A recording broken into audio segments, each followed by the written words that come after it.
FENNEL! Coriander Mayfield and Sable Caligari wake the unsuspecting FENNEL TORVARIS, her face rife with confusion. She had only just been sleeping in a bedroll on the floor of Sable's room. Her hair is a disheveled mess, and she looks disgruntled. Why must you two wake me at this ungodly hour? Get a move on, you lumpish clophole. Pack your shit. We'd best get a move on, right? World's ending and all that. Suddenly, much more awake, FENNEL perks up. You've agreed to come with us? Obviously, genius. Indeed. Sable had struck a deal with Coriander. They would travel with him, so long as the hero took his quest more seriously. Then what are we waiting for? Let's get moving. That's the spirit. Let's go.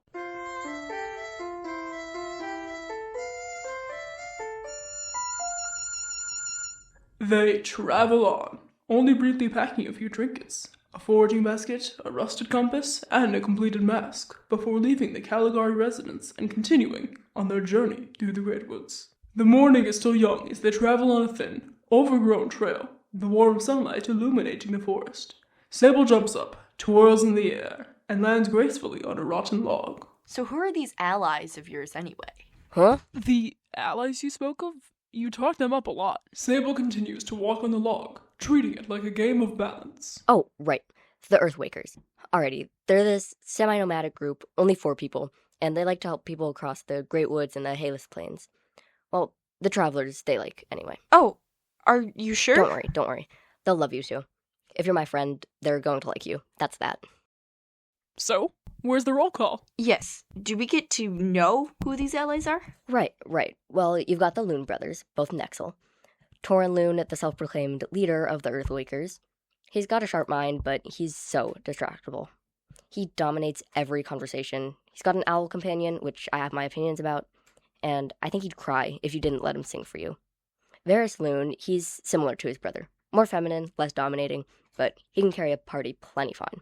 He plays the lute, seems to think his music's linked to the gods. Don't ask him about it, he won't shut up once he starts. They're whores, the both of them. Pretty boys, absolute flirts. Really? Absolute flirts. Hey, no, don't disparage them. I like this out of Torin, actually. Sable turns around to snicker at Coriander. Of course you do. Callie Frey, well, I guess her real name's Calypso. No one really calls her that. She's slick, this tough, cutting-edge rogue, always getting herself in and out of trouble. If she doesn't like you, she'll slit your throat. FENNEL and Coriander glance at each other anxiously. Oh, relax. You'll be fine. She's a softie. Well, I like to think she is. Haven't gotten close enough to see. That's the Earthwakers for you. Didn't you say there were 4? Yeah, you said there were 4. You said 4, Sable. Alright. Cori Bandloot. She's another forester. Short, even shorter than me. Perky, yeah, you get it. She forages sometimes. Huge morale booster, all that. So reluctant, Buggy. What's so special about Cori Bandloot? Coriander, eager to build on the joke, puts an arm against FENNEL's shoulder and stares at Sable knowingly. If you were to ask me, FENNEL, I'd say they hold some feelings for this Bandloot. Exactly, Coriander. You see it too. Foresters in love. I'm sending Callie on the both of you. No. And if you must know, we were old childhood friends before things grew bitter. I don't wish to speak on it anymore. Thank you. What? Sable, are you sure they'll want to travel with us? Yes, they will. Are you deaf? I said. Sable hops off the log and rushes towards FENNEL. They raise their cupped hand around FENNEL's ear, then shout. I don't wish to speak about it anymore. Ah! Get off me, you brute! FENNEL swats away the young forester, who grins snidely. A moment of tense silence ensues. Well, they sound wonderful. Told you they'd be helpful. Only problem is, I don't know exactly where they are. Sable! Calm down. They move around a lot. Semi-nomadic, remember? It's alright. They've got this stupid emblem. They're always leaving clues as to where they are. Don't get your tits twisted over it. Nah, the Earthwakers have a way of showing up when you need them. Suddenly, a whinnying sound emerges from the distance. Sable's down-turned ears perk up, their eyes widening. What's that? Sounds like an animal. Maybe a horse or something? The pain is audible in the poor creature's voice. Well, we can't just stand here. Let's do something. Coriander, we've wasted enough time at Sable, so we can't afford to lose any more daylight. Are you heartless? We're heroes. We're supposed to help people. Yes, help people, not every injured animal we come across. Have we reached an impasse this soon? It needs help. Let's get it move on. They stand in a frustrated silence for a moment, arms crossed, when suddenly they realize Sable started running a long time ago, their tiny form darting through the trees. FENNEL and Coriander heave a collective sigh before taking off after their new ally. After a few minutes' blinding chase, the pair catches up to Sable, faces shot red. By a chunya. Shut up. Their eyes wander to a large creature slumped against a tree. This cervine species, known as Navari, are renowned for their 6 eyes, 3 tails, and iridescent blue fur.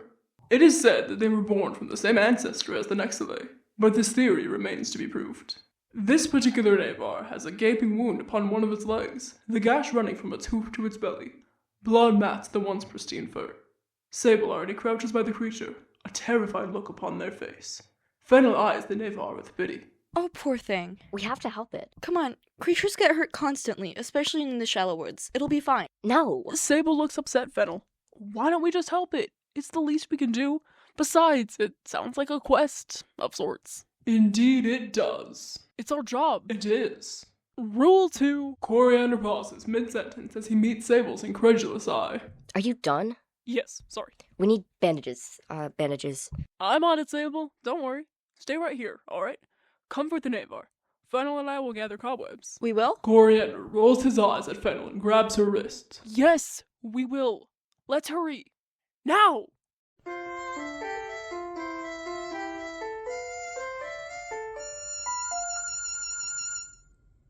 An exhaustive search for cobwebs ensues. Coriander Mayfield and FENNEL TORVARIS peek inside every tree hollow, scraping out the branching cobwebs. When clumps of the light, sticky material fill their hands, they agree on sufficiency and make the trek to the whinnying Navar. Sable strokes its fur idly, their buggy eyes widen and distant. Poor creature. I know. They look distraught. Oh, I was talking about the Navar. Quick, let's bandage up the wound. Coriander and FENNEL get to work, using the cobwebs to soak up the blood from the wound. Before long, Coriander takes over, his precise hands proving advantageous in bandaging the wound. He wraps cobwebs around the leg 3 times, then nods with satisfaction. He backs away. It still wouldn't be able to walk, would it? No, it wouldn't. So, we didn't help it at all. We staved off bleeding, not predators. I suppose we helped, in a way. We've wasted enough time. The both of you said it yourselves. We should get moving, right? No, we can help it walk. Sable's ears perk up. What? You heard me. What was it the Elder Sage Jasper said? Where desecration tears, redemption heals. Redemption is a healing magic. We can use it on the wound. But it's not a desecration wound. Isn't it worth a try? I mean, look at the poor thing. Its 6 eyes, each an opalescent hue with a dark, boxy pupil, look at Coriander pitifully. The pain is evident in the creature's stance, heaving rapidly as it leans against a tree. Coriander sighs, then prepares his band of redemption. Holding the redemption stone close to the bandaged wound, he feeds a minuscule amount of golden light into the leg. He steps back and smiles as the creature's breathing becomes more steady. It tries to regain its footing, but stumbles. The Navar whinnies again, and Coriander rushes to its side. He holds its underbelly firmly and boosts it up. His legs tremble under the gentle giant's weight, but at last, the Navar returns steadily to its feet. Coriander falls to the ground, red in the face, fingers quivering but smiling all the same. A sense of satisfaction washes over him. He has completed an unspoken quest.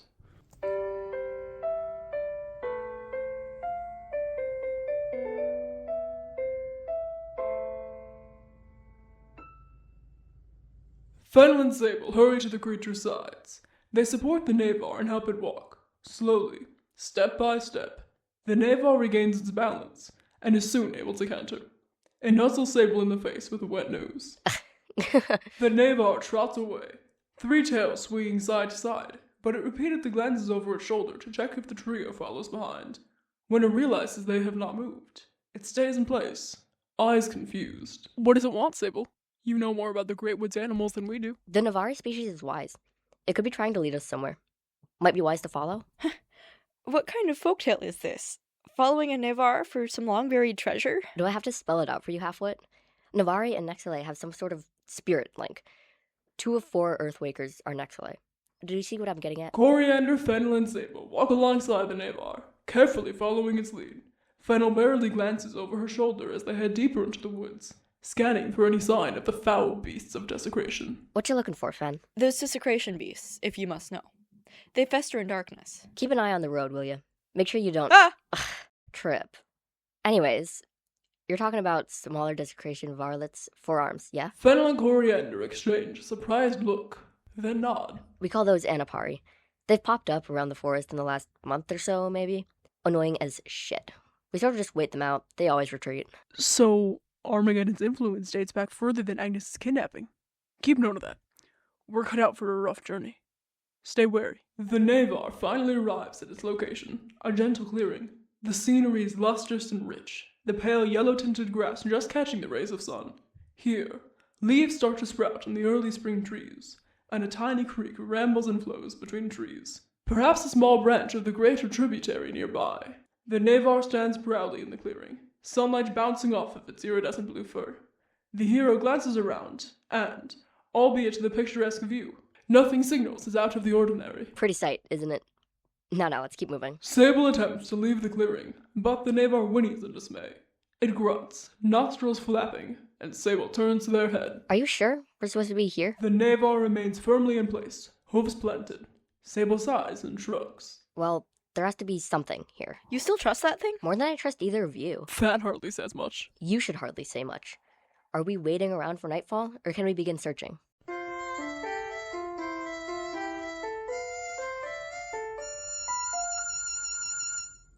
Meanwhile, in the Torii village, COMFREY SYLPHINE returns from a long and weary 36-hour shift. Bags lie under his eyes, heavy and dark, as he stumbles into his tiny home. He flings himself onto the sofa, only to realize too late that saffron THERIÉ still lies upon its heavily cushioned surface.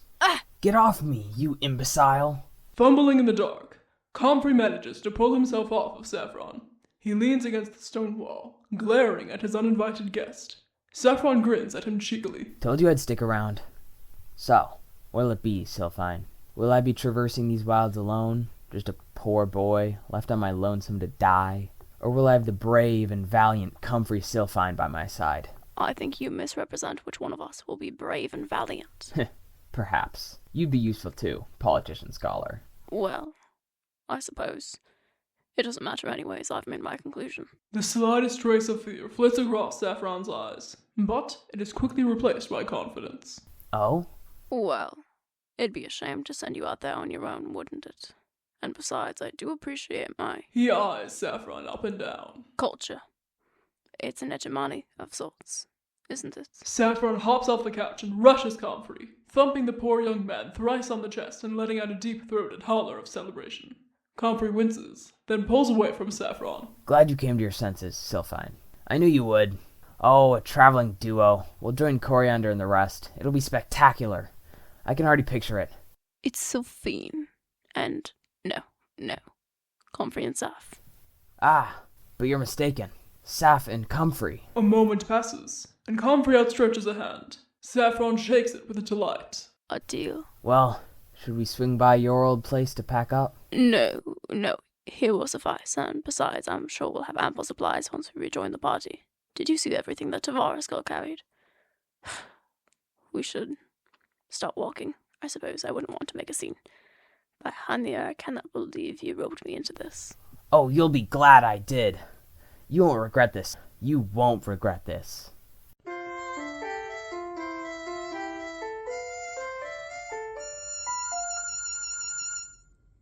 After wasting nearly 45 minutes on an exhaustive search, the trio loses motivation. Coriander and Sable lie on the ground, Sable being face down, and FENNEL continues searching around, although her movements are sluggish and tired. The Navar lies near Sable, its tail gently tucked around its body. It's been forever and we haven't found anything. Oh, hush. It's barely been an hour. I'm starving, FENNEL, and there's clearly nothing here. The loony Navar's got us searching for nothing. You're acting like an upset toddler, Coriander. What say we eat something? It'll raise your spirits. Fine. FENNEL reaches for her food pouch and pulls out a container of assorted wild berries, handpicked by Torii tribe members. She passes some to Coriander, who accepts them with gratitude. He wolfs them down like a hungry pig, then turns back to FENNEL. More, please. She sighs and hands more to the hungry hero. He eats a few, taking the time to enjoy their sweet flavors. He stops halfway through the handful. Hey. Bug. Sable lifts their head from the ground and turns to Coriander. What? Coriander lifts one of the berries. Catch. Sable opens their mouth in an attempt to catch the small fruit. It misses, hitting their chin instead. Try again. A miss after a miss after a miss. Berries litter the ground as Coriander continues trying and failing, and before long, the berries are gone. He turns to Fennel with pleading eyes. Can we... No, you'll waste all the berries. Oh, boo. You're in a sour mood, Fen. What's going on? If you must know. Never mind. I reck not. Coriander sits still, tapping his foot, but Sable shrugs and eats the berries off the ground. They finish the spoiled fruits quickly, belch, then pick at something on their left horn. Corey! But I bet you can't climb that tree as fast as I can. Coriander scrambles to his feet. you're on. Coriander and Sable race to the tree, but I need not comment on their childish games. Sable will obviously win their little contest anyways. In fact, I'd rather keep my perspective on Fennel TORVARIS, who waits on the ground diligently. She watches them, eyebrows arched, and begins to peruse the surface. Fennel stumbles to the ground, her eyes narrow, searching around for what she could have possibly tripped over. Oh, what in... She brushes the crusted leaves off of the concealed object, revealing a stone with a peculiar engraving. An eye, a dark spot, a point... What is this? The Navar perks up once it notices Fennel's observation. Satisfied, it gallops away. Hey, come back. Where are you going? Was this it? Just a rock? What? Hey, Bug! Bug, get down here. Sable, victoriously perched on the upper branch of a tree, groans audibly and begins their descent. Coriander, who hardly made it halfway up, eyes Sable anxiously. It was a close race, right? Right? Sure, Corey. Sable hops to the ground. Foresters can absorb a greater fall impact than most. They stride over to the rock. Ooh, what have we here? I found it. Yeah, I just happened to cross it. What does that symbol mean? I thought you might have recognized it.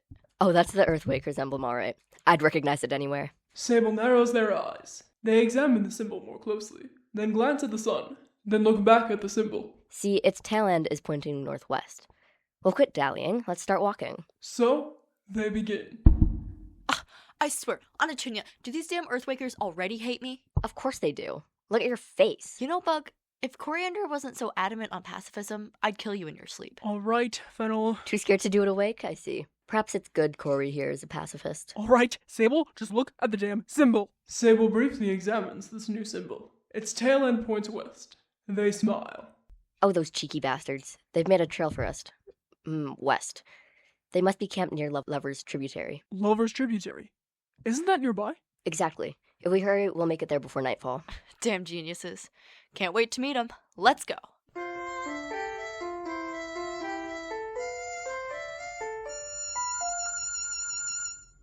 The trio walks and walks through the budding woods, following the winding trail marked only by the Earthwakers emblem. What happens if we miss one of the symbols? Oh, Fennel, don't put that into the universe. No, I'm serious. What happens? We won't. You keep tripping over them. So I doubt we'd miss one. All right. Evening begins to paint itself in the forest. Red, trilling birds settling into their nests. But the determined travelers carry on. Set on their intentions to reach Lover's tributary by nightfall, they ignore the hunger clawing at their insides and discuss tactics to pass the time. So, once we breach the kingdom, we go straight for Perrin. Of course, but which Perrin? The king, of course. The king? Really? He's a dunce. The man's too much of a milksop to leave his castle, let alone handle this threat. You'd want the queen. The king may claim otherwise, but she rules House Perrin. Right. I hate House Perrin. You know that? Bunch of pricks who decided they're in charge. Perhaps you should spare the Perrins of those details. It wouldn't be advantageous. Yes, Sable, we need them to seal the gates and all, and they wouldn't believe an anarchist. On that for a moment, how are we supposed to penetrate the king's wall? It's built to stand, and we don't exactly have one of the king's carriages. If I may offer some advice, Coriander. Rule 8 of heroism. A true hero is always resourceful. Resourcefulness. Of course, resourcefulness. We'll use our rope that's a third of the wall's height on a good day, and Sable's compass as a weight, then fling our sorry hides up and hope we don't get stabbed by a guard. A perfect plan. I pray you're joking. Of course I am. Now, Coriander. I never knew you to be the pessimistic type. Right. Sorry. We need a man on the inside. Oh, or a woman. Hopefully a woman. I love women. Well, not all women, of course. At least... He pauses to see Fennel and Sable eyeing him with utmost confusion. Then, decidedly closes his mouth, the most tactical maneuver of this entire journey. Cypress Perrin. They've got the most influence, being the next of kin and all. Cypress? You'd have better luck with a broomstick. That kid's head is so far up their own ass, they wouldn't even hear you talking. What about Azalea? From what I hear, she hates the kingdom. Oh, that's right. Sweet Azzy's an anti-monarchist. How cute. If we could find her, she'd be sure to side with us. She's gorgeous, too. Sable smirks at Fennel. Oh, is she now? Are you blind? You must have seen paintings of her. Painters always flatter their subject. No, not these. It's as if you were looking at her in real life. They capture her essence well, and what an essence it is. Fine enough. The chances to become across Azalea are trivial, to say the least. But hey, at least one of us knows what she looks like. I don't appreciate this teasing, Coriander. And I don't appreciate your idolism. She is not my... Azalea and Fennel sitting in a tree. Sitting. Coriander, I love you dearly. The hero pauses in his tracks, red-faced. Sable, several paces ahead of the pair, turns their head and calls back, frustrated. Let's get moving, dimwits. We're almost at the tributary. Fennel nods her head, and the pair takes off. The woods grow thicker now, the entwined canopy of branches hardly allowing any light to seep through. Mysterious eyes watch up from deep hollows, their yellow glow filled with a mysterious aura. Coriander narrowly avoids tripping on a surface tree root. He shakes his head, sighs, then regains his footing and endures. He is wary of every step, the thick roots and undergrowth disrupting his balance. Persist, Coriander, persist. You will rest before long.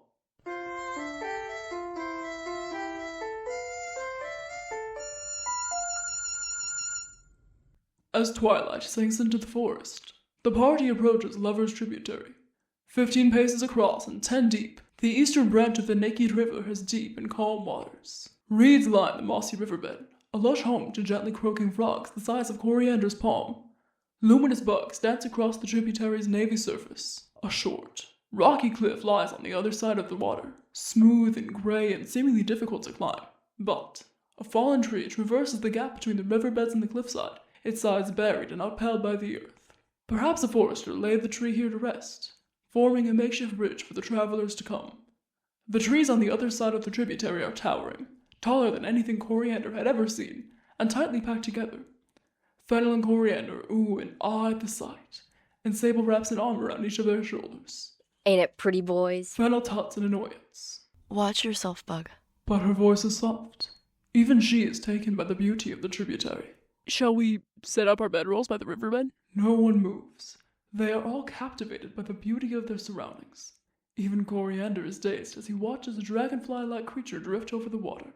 Finally, Sable shrugs, breaking the silence. We could, why not have some fun? We could find some bindings, just gather the knotted growth around the trees, then make ourselves hammocks hung between the trees over there. They gesture to the eastern side of the tributary. I see. I'm in. Wonderful. Let's cross over, shall we?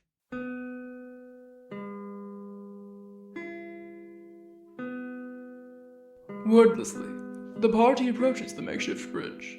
The log is worn, ivy wrapped around its base. Fennel eyes it cautiously, takes a step to check the integrity, then nods. She extends a hand, ushering her party onto the log. Silhouetted by the dangling moon behind them, the trio walks across the log bridge. Sable in the front, Coriander in the middle, and Fennel bringing up the rear. They look around with curiosity and wonder, the beauty of the natural world surrounding them gently, a mere drop in the ocean of winsomeness across its lore. A grin stretches across Sable's face. A large, armored bug flies in front of them. Sable bounds, scampering over to it, then leaps in the air and catches the bug. Careful. Sable keeps their footing on the log, then flashes a jaunty smile at Fennel. Always. Sable opens their hands, cupping them gently so they can examine the bug. Its armor is purple, flecked with lavender, and two olive-colored antennae curl outward. Its wings are gentle and golden, akin to stained glass.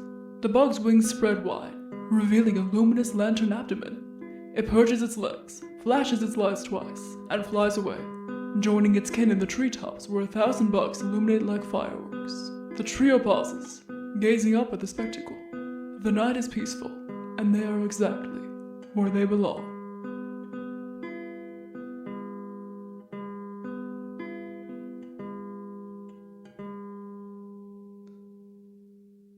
After crossing the bridge, Sable begins to set up hammocks. They order Coriander and Fennel to search near the river for bindings. Why us? Isn't Coriander better at tying knots anyway? Because that's the hard part, and I don't want to do it.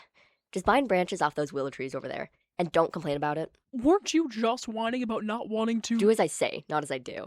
Reluctantly, Coriander and Fennel begin the trek back across the long bridge, stopping briefly to glance over the water. The moon's beautiful sheen disperses across the river, etching its face into the flowing canvas. Fennel sighs. I don't want to find stupid damn bindings for idiot fucking Sable to make dumb shitting hammocks. Fuck. Language, Fennel, but yeah, me neither. Fennel clasps her hands together, glancing around, before shrugging in defeat. Perhaps we should just go. Get it over with. The moonlight looks beautiful on her. She glows like... All right, I get it. Coriander begins to approach her, a warm smile on his face. We could, or we could stay right here. We're down the cliff enough. Sable certainly can't see us. Oh. And what do you propose we do, Mayfield? By this point, Coriander stands just in front of Fennel. She's a bit taller than him, this difference accentuated by the slope. The hero glances at her lips, poised in a gentle smile. Need I remind you, Coriander, this land is known as Lover's Tributary. We do this. Coriander tosses his vest to the shore. He leans forward, wrapping his arms firmly around her waist, before leaning and... Coriander, why? They jump off the log bridge into the river. Woohoo! They land, a flare of water surging around them. Coriander descends briefly, letting Fennel go as he submerges, but is quickly forced back up to the surface. Coriander begins to wade, while Fennel pops afloat, gasping for air. Baya Junior, what was that? Taking us for a swim. Fennel spits out water into Coriander's face. Asshole. Hey, that's not fair. She splashes Coriander again, this time with a flick of the wrist. Fennel looks at him expectantly, then splashes him again. You gonna just float there, or are you gonna splash back? Coriander shrugs, turning his back to her, before arching his arm and releasing a tidal wave on her, full force. She laughs, then combats him with another hit. The hero prepares another strike. But wait, something is awry. Fennel is bobbing up and down, her legs thrashing in the water. Instinctively, Coriander approaches her and lifts her gently. This time, he holds her without deceit or second motives, clutching her to his chest as he gently kicks to keep the pair afloat. You don't know how to swim? Of course I don't. I've been in that village my whole life. When did you learn? My grandfather, Kestrel, he took me to the ocean once. I must have been only 6. You were allowed to leave so young? Kestrel got permission from Osprey. They were old friends. Anyways, so he took me. It was beautiful, and he taught me. He said all the men in our family have a connection to the water. This isn't some fairy tale bullshit, is it? No, it's not a spiritual thing. It's more emotional than anything. They love to fish, to swim, to sail. So why'd he take you, your grandfather? I'm not sure. I think he just wanted me to see it. Feel what he felt. I think I'd like that one day. A little house by the sea, or maybe I just start sailing. See what I can find. Once everything calms down. You should teach me how to swim sometime. Before the world ends and all. I should. We have plenty of time. Do we? We have all the time we make for ourselves. And, hey, once all of this clears up, I'd love to take you to the ocean. I'd like that. They look up, and they smile. Inside the canopy of trees, the bugs still shine, but this time, they can see the stars, ever hanging, ever glowing, 100,000 distant memories still burning. Fennel pulls herself a bit closer to Coriander, and Coriander places a hand atop her head. Instinctive motions. They do not notice until moments later, when they lock eyes. They are both embarrassed, faces flushed, but they do not move. Sorry. No, it's alright. Suddenly, a voice echoes through the river. Hey, Corey, Fen, am I gonna have to do all the heavy lifting? Get back here. Coriander and Fennel exchange a glance, then sigh. I suppose we should get back. Alas, time flees us. Coriander wades to the edge of the river, holding Fennel tightly. Once they reach the shore, they both begin to shiver.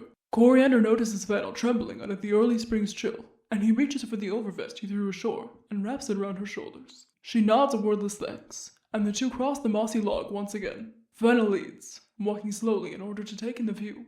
Coriander follows from a reasonable distance, painting her every motion into the fringes of his memory. At last, they reach Sable's makeshift camp. The trees are hardy and towering, some already starting to bud. A pair of hammocks are strung between the packed outer trees. Fennel looks at Sable, exasperated. Only 2 hammocks? Really? Yeah, that's about all the effort I was willing to put in for you two. One's for me, one's for Coriander. Coriander? Really? Sable shrugs slightly. He's my favorite. Oh, I see how it is. Fine. I'll get to work. What did you use to tie up these hammocks anyway? The rope you two brought. Sable, we might have needed that. Well, someone didn't forge any bindings. Fennel gets to work, puncturing holes in her bedroll, then using the rope to loosely hang it between two trees. Coriander strides over to Sable's hammock and takes a seat next to their new forester accomplice. Sorry about the bindings. It's no worry. I could tell you were preoccupied. It's not like that. Sure it isn't. Watch your mouth before I squash you, little bug. Sable chortles, clapping their hand against Coriander's shoulder. Here we have it, ladies and ladies. A pacifist. I can be loose with the term. I know what else you like loose. Coriander rolls his eyes, shrugging Sable away. They giggle, then sigh, staring at Coriander. The night is quiet, only a few crickets chirping away. Thank you for the hammock, by the way. You didn't have to make it for me. You're right. I didn't. Sable looks at Coriander meaningfully, their pale eyes wide. But I wanted to. Might as well, you know? Coriander places an arm around Sable's shoulder. I appreciate you, friend. Sable smiles, baring their sharp teeth, and returns the gesture. I appreciate you too, friend. At last, Fennel calls from her hammock, now completed. Will you two stop flirting so I can get sleep? Ugh, Fennel, you're killing the mood. Now, we should sleep, right? We want to get to the Earthwakers by morning? If you insist. Coriander climbs into his own hammock, staring at Fennel's copper curls as they fall off the sides of her makeshift hanging bed. I'm not... Alright, fine.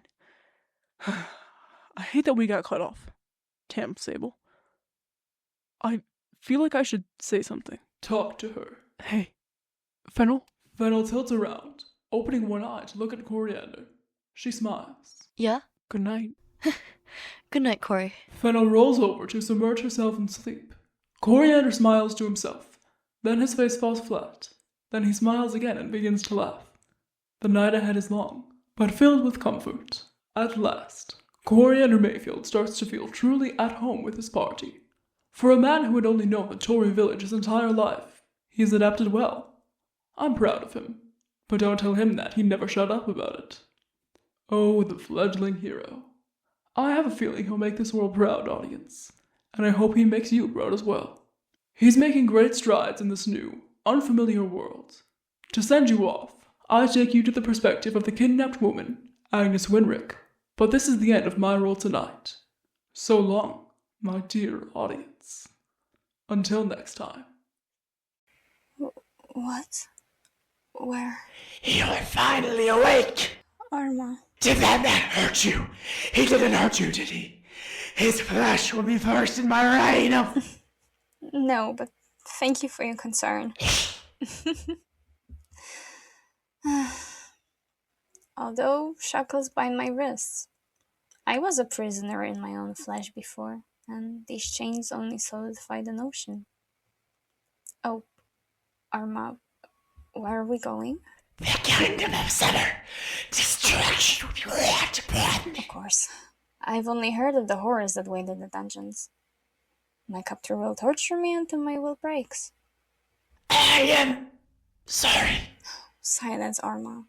I know you revel in this. You're happy. Of course you are. You may be set free. Isn't that what you wanted all this time? I have grown too worried for you. Naturally, your body must be kept safe so that I may reign. Of course. I never suggest that your rotten little heart would care, unless... You could spare yourself all of this torture. The hardships. If only you would let me free. I might even spare you. I will eat this captor's grainy, putrid flesh first. He will be devoured. No, Armageddon. I cling to my word all the same. If I can spare my race another day, another week, then I will. I can only hope to be saved before this cruel fate. Prepare yourself. The journey ahead is long. Are you sure that this is the right way, Sable? I'm not really seeing anything. Positive. And, well, even if it isn't, we can always turn back, right? Sable! Calm your dicks. We haven't even been walking far. Sable, is that... You know it. The Earthwakers symbol. It's upright, though. It doesn't indicate any directions. What does it mean? It means we're right where we're supposed to be. Right on cue. Ah, Caligari. I knew you'd find us.